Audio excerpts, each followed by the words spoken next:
today's topic is how to use strategic empathy to decrease churn and increase revenue. So the first thing people are going to say is, what is strategic empathy? And actually, thank goodness, Sherry and I talked about this, because I was just like, we could go so many directions on this. But in just plain speak, it's the ability to understand the underlying motivations and constraints of our customers. That's on a super high level. Sherry, do you agree with that definition, or how would you judge that, or what's your take on strategic empathy and customer success? How would I judge that? Well, I really think, everyone talks about, empathy, and you see that a lot. Everyone's self-help and empathy and, responding to someone that's going through something difficult by saying, I'm sorry. And I think we've over-indexed on that. That's not exactly empathy, right? So empathy is more of, they say, put yourself in the other person's shoes. And I think where it can get confusing for folks, and I know it has for me, so I'm speaking from experience. It's like, well, I've never gone through exactly that situation, so how can I be empathetic? I don't understand. And really what it's about, and for those that totally understand empathy, you can tune me out if you'd like, but I think it's more about the emotion that they're experiencing. Maybe you weren't in that situation, but perhaps they're anxious, or they're excited, or, whatever. You can name a million different emotions. They're frustrated, they're angry, they're sad, whatever it is. That you understand those emotions. Maybe the situation hasn't been the same. So when you can understand that emotion and what's driving it, that has how you can start to leverage it, which we'll, get into today. But I think it's just, it goes back. I mean, the words on the screen make sense. It's, you want to understand the motivations and constraints of your customers in relation to what's going on with them and the emotions around it. So I do think that's accurate, but I think it's, how do you leverage that in a way that's going to support the relationship, not destroy the trust you've built, and move it forward. I agree. And I think you're right. It is more complex. This is like a high level kind of definition. But it's like, how do you balance what your customers are going through, what emotions they're feeling, and then also the business aspect of it. So we're going to dig into that. But all right, this might be a hot take. Empathy without substance is vapid. Jay Nathan literally wrote that. I subscribe, and I know Sherry subscribes to the Growth Curve IO newsletter that he runs, and said literally this Sunday that was like one of the and I was like, oh my God, we're literally going to be writing about this. And I know this seems harsh, but again, and I would recommend subscribing to the newsletter, and we have that resource on the resources page at the end, which I'll refer to. But this is on point. Because basically, if you sympathize with the customer, then what happens is, you're right. This shouldn't have happened to you. We really screwed that up. That team never does a good job. All of a sudden, you start throwing the company and peers and maybe even yourself under the bus, and it's not resolving. Instead of getting to what the root cause of the issue, or ways that you can jointly understand what's important to the customer and what you can realistically deliver, you're going to start going down a black hole of I think just over sympathy. But what's your take on this? Do you think this is too harsh, Sherry? No, I mean, you're speaking to someone who's incredibly direct and straightforward on a regular basis. So I love you. That's why I love you. So I don't say no. I don't believe in mincing words. As Brene Brown would say, clear is kind, unclear is unkind. So no, I don't think it's harsh. But to your point, you don't want to commiserate or just bandwagon. That's terrible, because 9 times out of 10, and this goes not just professionally with your customers, but it's likely in your personal life too, what someone's really upset about, what they're how they're acting, is not really it. You've got to dig into the root cause. What's the driver of what's happening? So they're upset and freaking out on the surface, and then maybe it's a feature. It's not this. You don't have this feature.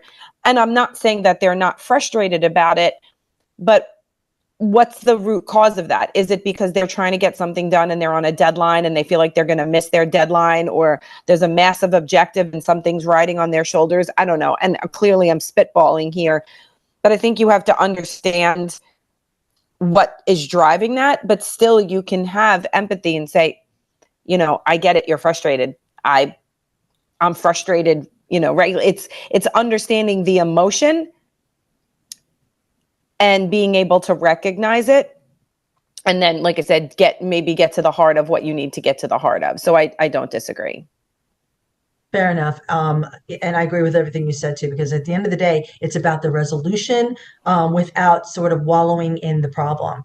So let's dive in. So really, why leverage strategic empathy? And again, empathy is that kind of identifying with the customer. To me, this and where we were kind of grappling with, and where we got strategic empathy was, I'm sure some people on this call have read Never Split the Difference by Chris Voss, one of my favorite books in terms of for negotiation. And he talks about tactical empathy, which we'll reference in the resources as well. And that's really where it kind of started for me. I was just like, God, this reminds me of Chris Voss, because, in the instances for his book, he was talking about his experiences as a hostage negotiator for the FBI, which is like, sometimes you do feel like you're being taken hostage by your customer, right?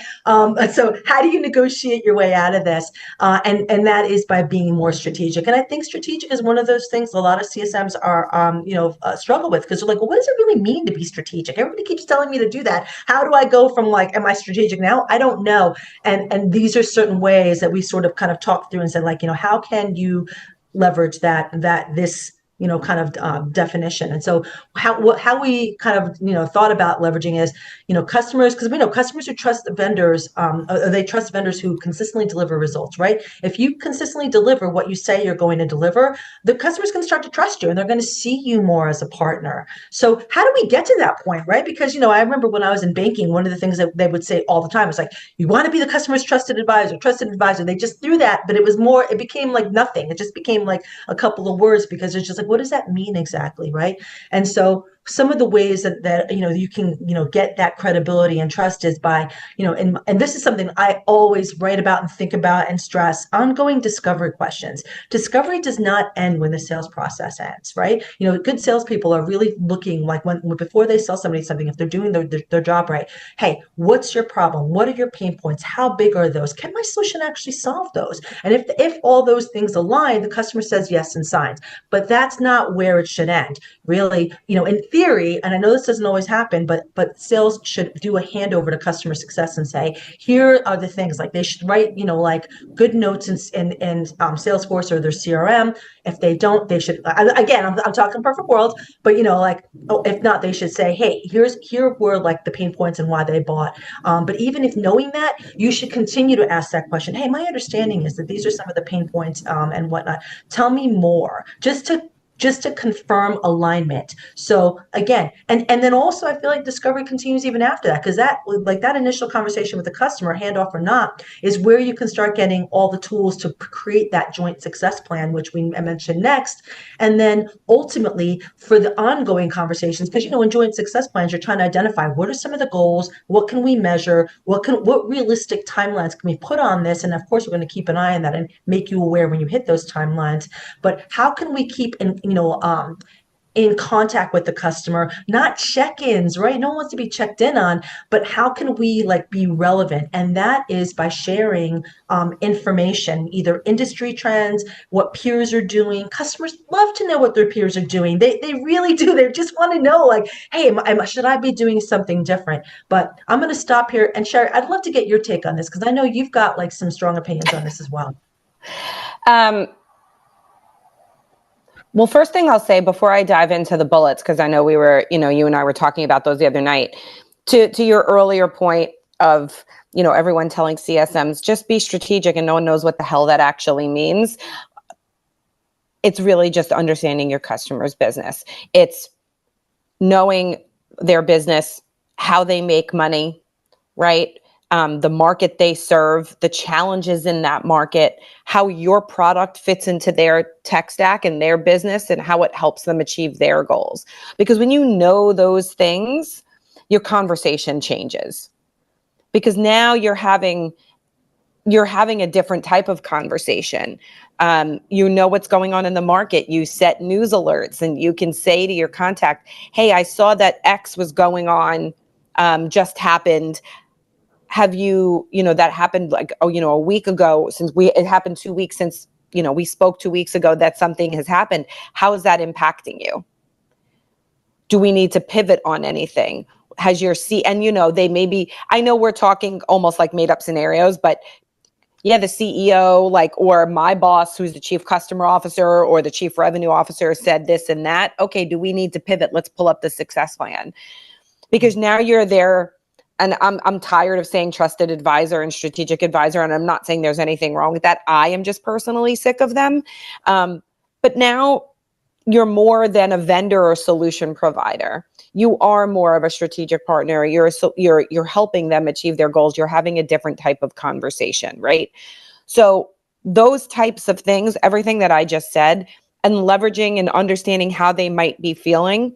Like if, say, something did happen in their market, in their industry, and it's, they have to make a complete, they swerve the car and the tires are skidding and making some sort of screeching sound. What does that do to their everyday? They might be feeling nervous. They might be anxious. They might be like overwhelmed. We've all felt those things, right? Mm-hmm. How can I help? Maybe it's, let's organize what this looks like, and helping them feel like, okay, here's my kind of to-do list because the objectives have shifted. And now I'm talking about the success plan, right? So we've asked the discovery question. So while I'm not necessarily pointing it out on the slide, I am still going in the order. We're building the success plan, or we're pivoting on it. What other risks might actually be happening? Like, is there anything that's going to prevent us here? Like, what's going on? Let's put this out there. What do we need to know? And then perhaps you can share some of what you might know and compare it to what they know, right? What are you hearing? I'm hearing these from other customers that are in your same industry. So you're having a different kind of conversation. You're understanding how they're feeling. You're trying to level set and bring things back so you can keep moving in the right direction, helping them in this time of chaos and pivot and whatever else they have to do, which will make sense as you get towards the renewal. They're still seeing value from your solution. You're a partner, like their experience with your organization is top notch. They have a partner that they can trust. All of those support leading into retention and perhaps even expansion, because you can't grow what you can't keep. I'll stop there. No, I love that. I love everything you said. I think you're spot on. And one of the things I think you said that I think that we have to keep reminding ourselves is, if you do want to establish credibility and become more trusted by your customer, you do need to understand their business. And I was at an SKO once, and there was an amazing speaker, and he was talking about kind of the different personas, which we know are important, right? So our super user cares about, hey, what kind of tools or features are going to help my workflows and help me be more efficient? Your champion wants that, but they also want to figure out ways that they can look smart to their bosses, right? That's how you make them your champions. And what he was talking about too was that the C-suite wants stuff, they want information they don't already know. That's how you get their attention. Hey, what's happening? Or stuff that is top of mind for them. And so the minute you start talking about too specific, drilling into features or the solution itself, they're just going to fob you off to, oh yeah, talk to my CTO or talk to the, you know what I mean? Once you start talking about things that are too not high level enough and strategic for them, that's when they start to shut down. And I think I that was one of the biggest takeaways I took from this excellent presentation and I can't remember who that speaker was. I wish I could. But that I thought was spot on, because it's true, because it's you're not talking my language. And that's one of the things I think, depending on what the personas are, we always have to keep those in mind in terms of what's important to them. And that's how you're going to get them on board, and they're going to see value in you. Take your conversations, your calls, show up to your meetings. And then also too, that's the key to multi-threading. I think people struggle with multi-threading. It's not easy, especially at big companies, but that's one of the tricks that I've learned. So a lot of information, but there's more.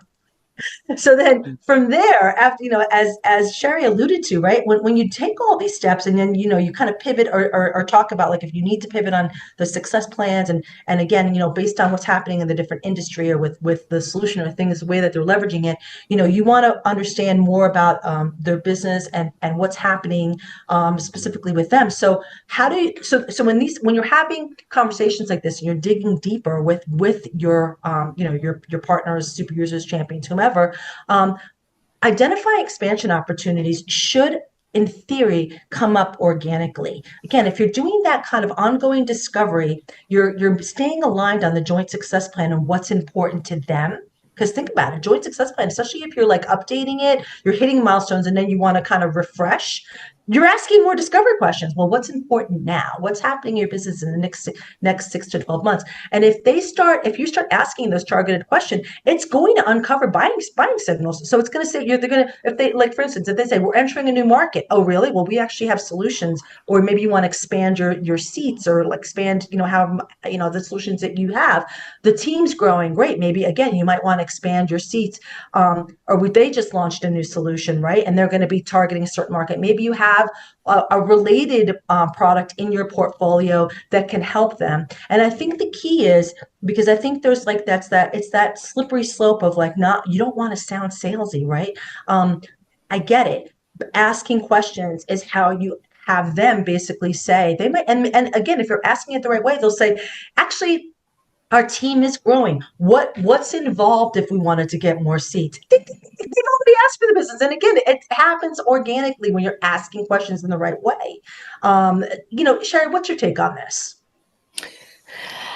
Um, I mean, I agree with you. I think I will take aside, like if you have some kind of really well organized, well thought out health score, which is not just about risk, can be identifying opportunities and giving you signals for that, right? Other ways to understand, if you've got, opportunities is, like I said, if you're having those conversations and you've got a success plan, if you're working in that one-on-one situation or even a one-to-many where you can have these success plans going, if they're hitting their milestones and achieving their goals. And if you're tracking it appropriately, yes, you do know these things. And again, understanding their market, especially if your accounts, you can look at your accounts by industry as a CSM. You can segment your business in a way that makes the most sense for you. So the type of questions and the drivers and the motivations for the personas in those particular industries, right? So again, understanding, set Google alerts for yourself for their market or for LinkedIn, like if their company announces something, so that you can have those conversations. And again, that's going to raise you up one from checking in to really having something of value, especially if you're not, if maybe nothing's happening with the success plan, something that's being worked on is going to take a little bit. You've got something to talk about, right? Understanding if they've hired someone new or they've just now have a whole, they're hiring 5 CSMs or whatever they're doing, they're hiring more people for their team. You've got to keep an eye out for those signals and what that looks like. And then you can consultatively make recommendations. And that's, a lot of, it's having the right relationships, knowing the right questions to ask, understanding how engaged they are and what that engagement looks like. And again, how your solution fits into their business. And that's when you can understand where there might be opportunities. Yeah, agreed. And it's really tricky. And one of the reasons, and well said, by the way, Sherry. But I think like one of the reasons we wanted to broach this topic, because we know, all of us on this call know, customer success looks different from one company to the next. It's extremely frustrating, right? Because, depending on the stage of the company, the complexity of the product, the goals of the, leadership, all these sort of things, right? You may or may not own commercials. But now more and more, it really is like, it's almost safer to be tied to revenue because unless you have a super efficient, customer success setup, it's harder for to quantify what the activities actually mean in terms of dollars and cents, and so it's becoming more important. So if at least you're starting to think in this way, it's not only going to help you kind of grow as a CSM or even a CS leader, right? To kind of like to talk to your teams and to kind of make them aware. Here's certain ways, because maybe you're frazzled from so many balls in the air, but the team does need to kind of have that direction, especially if they're earlier in their career, confused or not sure how to kind of navigate. And I think these are things I think you need to be very cognizant of. And at the end of the day, if you're asking this in the right ways and with curiosity, and then really listening and documenting and tracking, then again, I feel very strongly that a lot of these situations are going to come up organically. And or if there's a tool that you think, God, this I think would really, if your company launches a new tool or a new solution that you think that could be a benefit, then you're going to feel much more comfortable saying, hey, I just want to talk to you about something we just developed that I think may be relevant to you. And then it's going to feel less awkward. And at the end of the day, don't be afraid to ask for the business, right? To say, and the business might be, when I say that, is a conversation, because depending on if you're the person that does, we're assuming that you're this, in this instance, CSMs are responsible for renewals, but for upsell and cross sell opportunities in particular, it might be you, but it might be someone else. It might be like a product specialist from a different team or the sales partner. But this sort of communication is definitely important, and especially if you're being tracked on CSQLs, which many CSMs are. So when I say ask for the business, again, it's like, it sounds salesy. No, it's about like taking that extra step to say, do you want to continue this conversation with my partner? Or I'd love to dig in and show you a demo, or give you more information, whatever it might be. Sherry, what do you think about that last bit about asking for the business? I mean, you don't get what you don't ask for, but I think it's just the way that you ask. It's not like, you're not asking someone to marry you. So, it really, I guess it depends, it just depends how you ask. It depends on the situation is really what I'm trying to say. It's, if something comes up, I think, Cinthia, you and I were talking about this the other night. I was talking about a real experience that I had, I remember, at my last job, and what they were asking for, that, can so-and-so, can you guys do X, or can this, and it couldn't. But first of all, I want to know why they're asking. I'm not just going to say no. I want to understand what they're trying to achieve. Now, what it turned out was, it was a one-off custom situation. It would be under like a professional services kind of deliverable, like a recognized revenue, one-time fee. I'll take money where I can get it, right? So it was, Cinthia, we don't actually, like, we've done something. This is not we've done something like this for a customer before. It was more of a custom situation. It cost around, $15,000. It cost between $10,000 and $15,000. Is that the range that you're thinking about when you're asking for this, or something along those lines? Great, because I can facilitate the conversation with my colleague who can talk to it more in depth, who knows the nuts and bolts of it. But yes, we have actually done this before. And let me set up a call with them, or at least I can make the introduction over email, and we can, and take it from there. And again, this was a few years ago, so I might be paraphrasing slightly, but that's what we mean by asking for it. It doesn't have to be like, will you go to prom with me tomorrow? Will you sign this contract? So it just makes sense. And what I always say is, we're all in a business relationship. We know why we're here. You are not going to ruin it by asking for the business.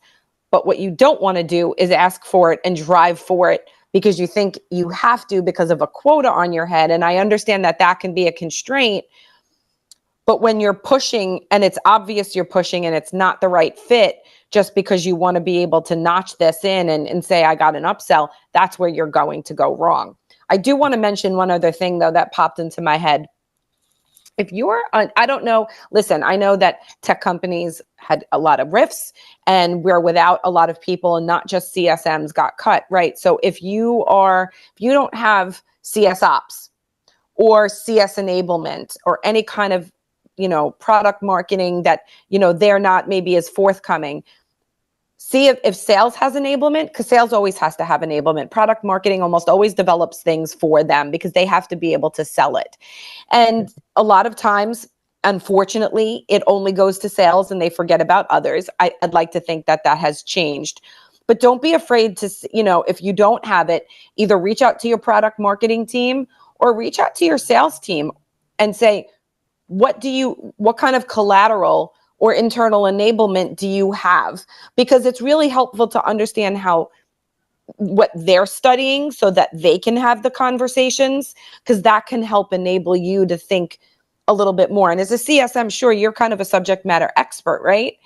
But it's always helpful to see what that enablement looks like and what marketing has put together for sales to understand how to better have those conversations. So if you're ever a little like, how can I talk about it in a different way? Don't be afraid to reach out and see what kind of tools that they have, especially if your sales team uses something like Seismic. That's where all that stuff lives.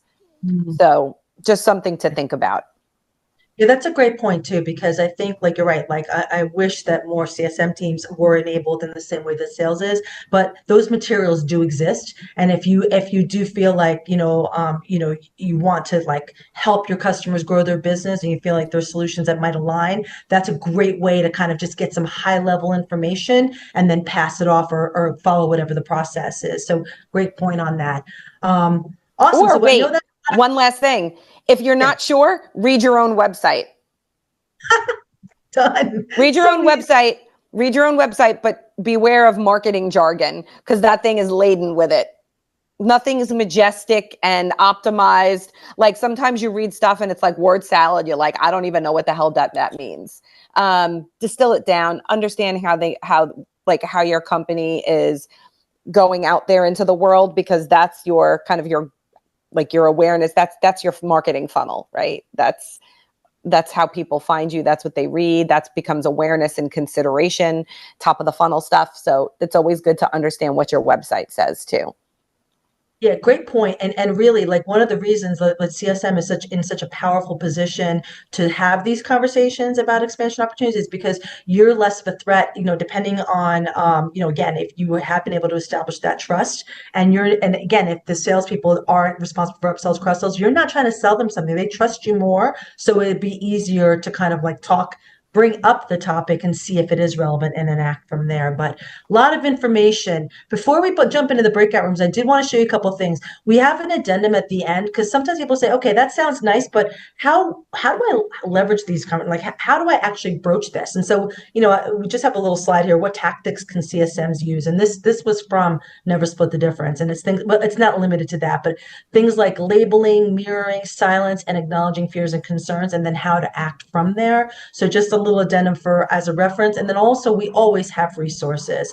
Of course, I included Never Split the Difference, and I even highlighted the pages with tactical empathy. But I think the whole book, if you haven't read it, it's amazing for any client-facing pro. I think like the negotiation, it's the book on negotiation for me that I go back to again and again.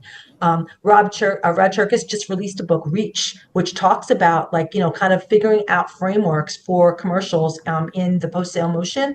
Excellent book. Influenced by Robert Cialdini. Oh my God, this is super high level, but it really talks about how different ways people are influenced in their decision making without being evil. Really great book. I'd recommend it. And then some posts from Christy Falsariz that I thought was good. Stop commiserating to build trust. And Elizabeth Italiano just did a post yesterday, which I loved, and it focused on how sometimes we get lost in our tech stack, and we're like relying on that as opposed to critical thinking. I think this sort of like strategic empathy is critical thinking. What do customers really want, and how can I tie that to the business? And then of course we reference Jay Nathan's newsletter because I just feel like it's good in general, and this week's just was spot on. It's almost he wrote it for Yeah. us.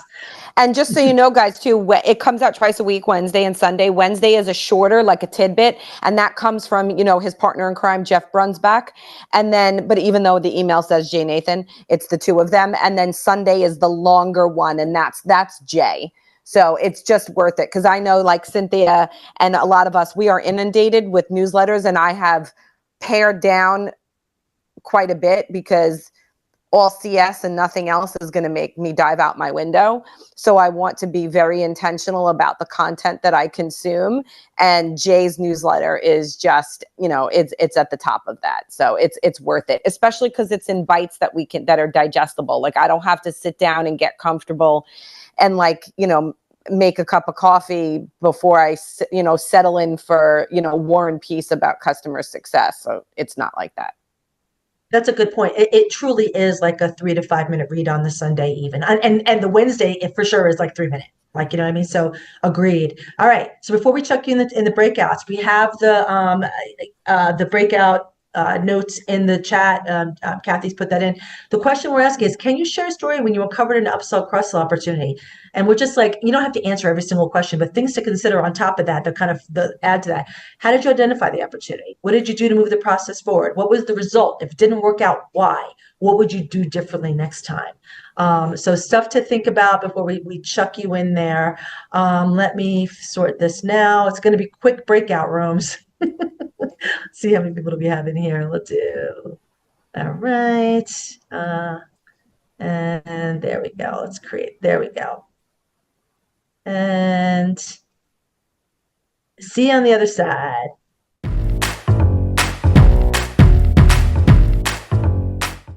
Hey, everybody. Welcome back. Welcome back. Slowly trickling in. I have to brag, we're the only team that actually got some notes in there.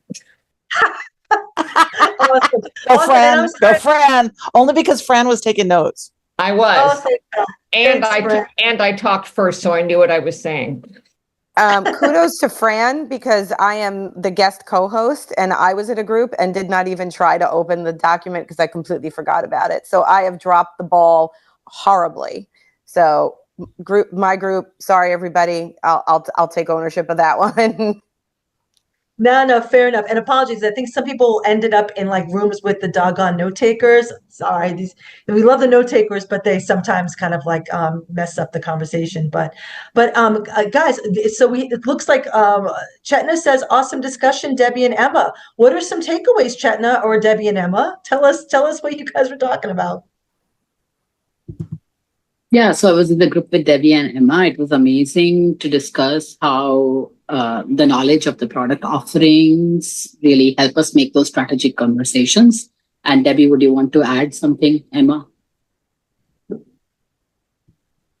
I think like we've discussed it in this group before, it's that CSMs are now like kind of being kind of like they want to do sales, but the training and everything is different. But for us, I really think it's just the knowledge of the product and really just like have the upselling and sales opportunities just more happen organically. So that way, like. Oh, you went on mute, Debbie. Somehow you went on mute. Sorry, I don't know why, but it's really just to have the upsells and everything happen like organically through normal conversation instead of feeling that you're the salesperson. And like for me, I always try to be there, but like, make sure whoever is gonna like when I help set up the demo and make sure I talk to the person who's doing the demo first to make sure it isn't salesy, as I'll call it, and make sure it's more geared toward what the customer is looking for and be there for part of the process instead of just like passing it on as if I was trying to be the salesperson, which I'm not. Yeah, fair enough. I like that. I'm going to leave something in here because I don't want to distract the conversation in the 5 minutes that we have left. But I want to say this. And I know this is not necessarily how you meant it, Debbie. I'm just bringing it up as a point. Mm-hmm. We've got to stop thinking. And hi, MLO. I just noticed that you were here because I couldn't see before. But I don't want us to constantly say sales and or sellers like it's a dirty word, because that in an aligned revenue function is CS and sales. And what our job is involves selling. It's just in a different way. You're not bringing in net new business.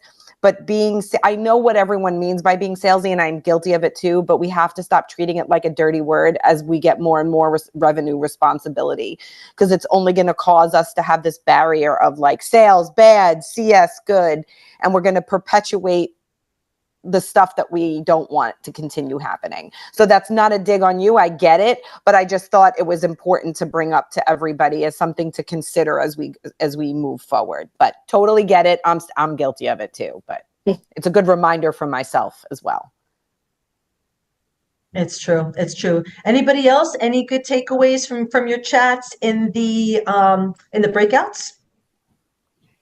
Cynthia, I'll say we didn't get to get too deep, but something I thought of. I was chatting with my group. It's Nicole and Carrie, and like the idea of having like empathy for other roles within our organization, not just sales, but like I think support came up with a conversation having Nicole like really resonated with me, and I think that could be really helpful no matter what you're doing. So whether it's like having empathy and understanding of like why your finance and HR team can't like open up headcount right this second, or empathy of understanding like what is going on, like what your marketing team is looking for from the CS team. And I think like being able to have an understanding of what people are looking for from customer success and kind of proactively helping them understand like how they should like put a customer success lens on the things that they're doing in their worlds,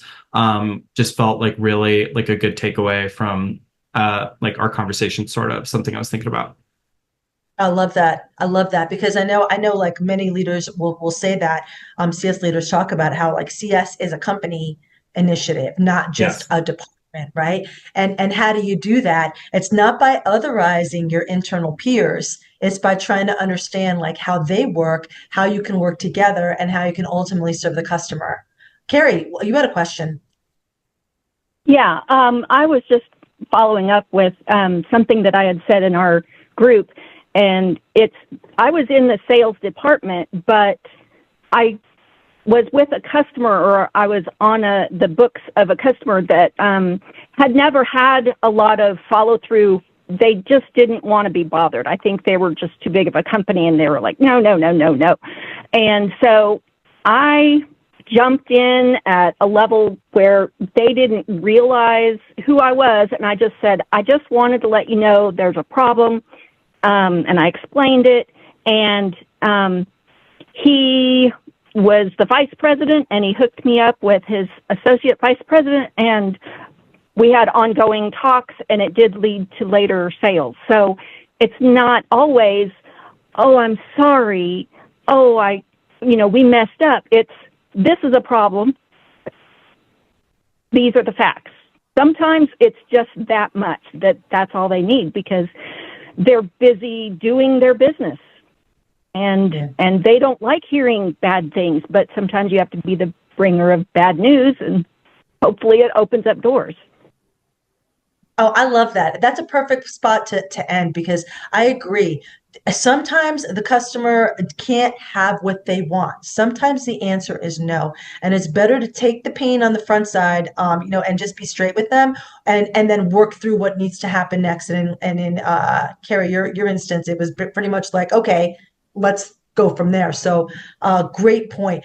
Sherry, any closing thoughts on this topic before we release everybody to their CS worlds? Well, first of all, thank you all for having me. This was fun, and nice to see some familiar faces and meet some new folks. The only thing I'll say is, look, I know this world, it's really hard out there right now. It's hard out there for a CSM. But don't let all of these big, you have to do this and you have to do that. And look, if you need to get off LinkedIn and focus, like when they say be strategic, and I know that's saying like, okay, that's what everybody else says, but all of the things we talked about tonight, whether it's part of your job, it's just understand your customer's business, know how they make money, know how you fit into it, your world, your product and your solution fits into the world, understand what's happening with your company, and just keep moving forward with that. And I know that sounds really simplified. It's also because I don't have a lot of time, but that is really how you're going to push it forward. And sales is not your enemy. And don't sit in your silo, be friends with your marketers, be friends with your sales team, your product team, understanding everybody's challenges, because strategic empathy is not just with your customers, it could be with your internal customers too. Yeah, great point. Perfect spot to end because you're absolutely right. Like getting things done requires internal partnerships. It takes twice as long without them. So thank you all for your contributions. Thanks for being here. Thanks for supporting the community. Thanks for supporting each other. Let's all connect, on LinkedIn and obviously in the Slack channel. And in the meantime, have a fantastic week. We look forward to seeing you at next week's session. Good night, everybody. Bye all. Bye, everybody. Cheers. Thank you so much for tuning into this week's episode of Success Hour, formerly known as CS Office Hours. We regularly put out new content, so to be the first to know, like this episode, tap that notification bell, hit that subscribe button, and we look forward to seeing you soon.